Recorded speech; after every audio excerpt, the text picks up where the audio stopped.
Okay, ladies and gentlemen, so here is going to be a series of videos on relations and functions. I know that this could be a pretty elusive topic for some of you, so hopefully we can clarify a few things here. The first thing I want to talk about is just a relation, okay?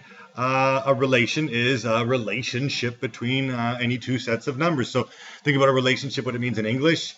The word itself, you have a relationship with your friends, your partners, your parents, your teachers.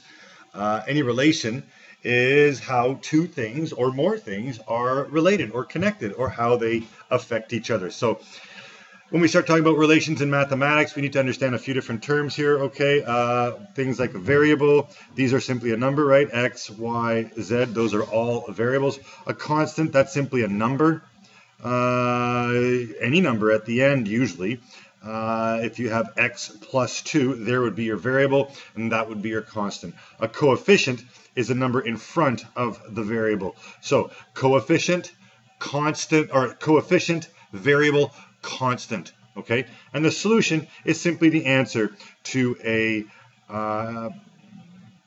algebraic question, I guess, or an equation. Okay? An answer to an equation. So you end up with an answer or a solution, x equals to whatever it is, okay?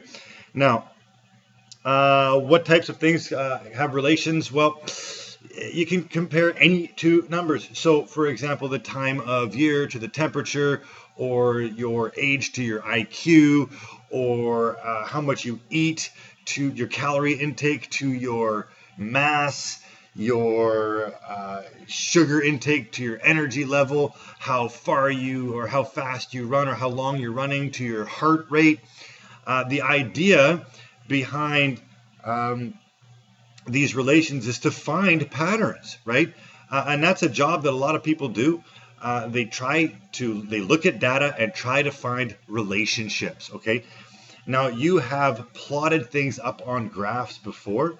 You have plotted what we call an XY axis, right? You all know what an XY axis is at this point. At least you should, okay? X and Y. And what we do is we plot points up and we look to see if there is any pattern involved. We have a bunch of different types of relations, okay? You can have just a scatter plot where things are all over the place, has no rhyme or reason. So you know what? It's just a relation. We can have situations where, oh, look, the numbers plot up in kind of a line. They can have a linear relation. Sometimes they can have a what we call a quadratic relationship. You end up with what we call a quadratic function. So there are no end to the number of relations. We will be looking at more specific type of relations where we can notice a pattern.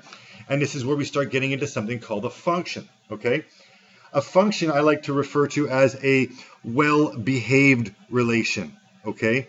A well-behaved relation, because there is a pattern, which means that we will be able to make some predictions, okay?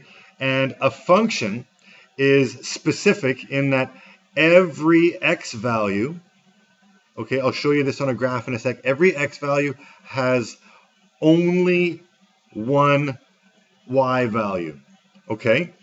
This should be familiar to you if you've done Math 10. And if you've done Math 11, we've been in even further. And now for Math 12, it depends who you are watching this video. I'm hopefully more than just grade 12s will be watching this. So if we look at a graph here, okay, every x value has only one y value. So x and y. So this would have an x and a y value, right? That's called a coordinate pair. If you have two values for an individual x, this is no longer a function, okay?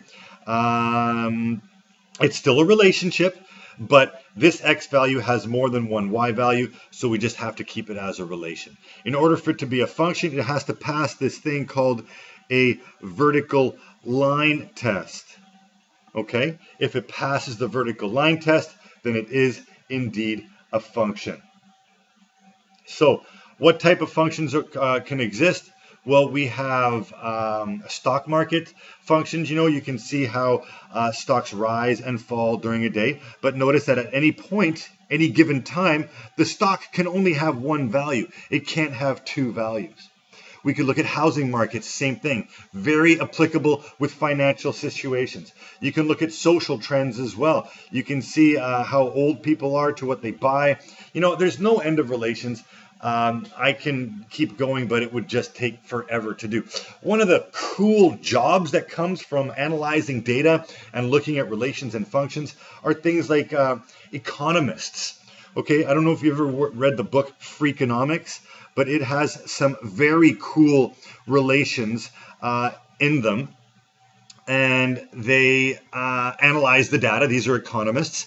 They don't necessarily deal with only economists. They look at data and look at trends, try to find trends, and then predict patterns within them. It's actually super, super cool.